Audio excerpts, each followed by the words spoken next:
Nous étions assis, comme tous les matins d'été, à la table du petit déjeuner sur la terrasse, mon mari et moi, quand nous avons entendu des bruits de coups répétés dans le patio. Je suis descendue et je n'ai rien vu de suspect. Je suis donc remontée rejoindre mon mari. À peine je m'étais assise que le bruit a repris. Tac, tac, tac, tac, tac, tac, tac, tac, tac, tac, tac, tac. Une véritable mitraillette. Cette fois, j'ai été plus discrète. C'est sans faire de bruit que j'ai redescendu les 3 premières marches qui mènent au patio. Puis, immobile, je suis restée en observation, suffisamment en hauteur pour voir ce qui s'y passait tout en étant discrète. J'ai alors vu 2 merles, un monsieur et une dame. Le monsieur avait l'air furieux.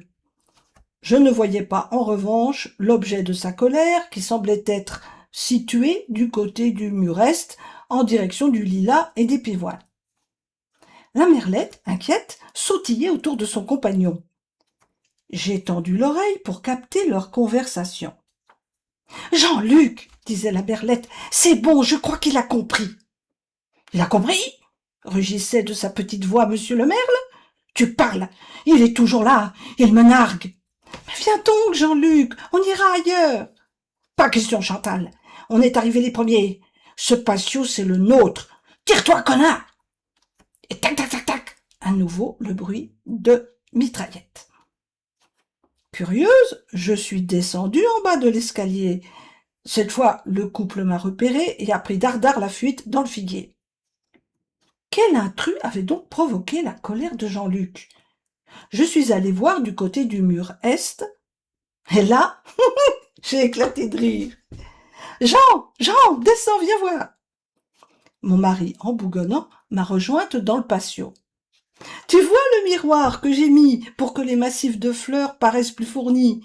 Eh ben, ça a rendu fou, furieux, un merle.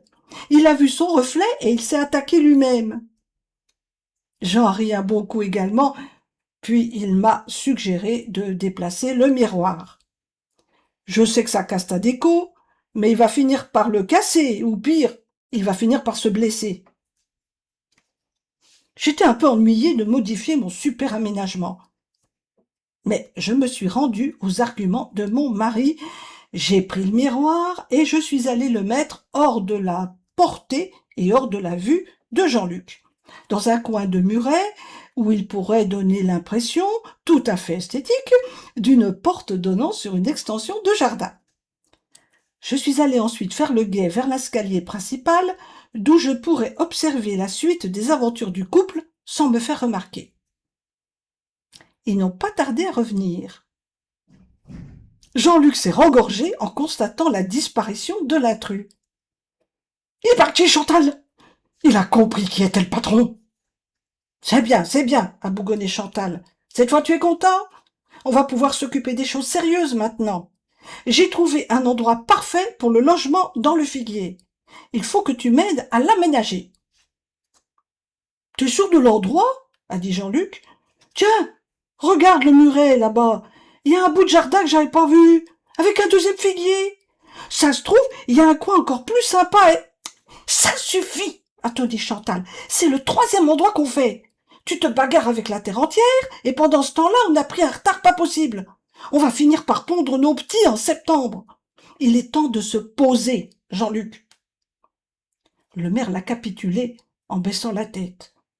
Si lui était le préposé à la défense du territoire, Chantal était sans conteste, comme moi, la chef de son emménagement.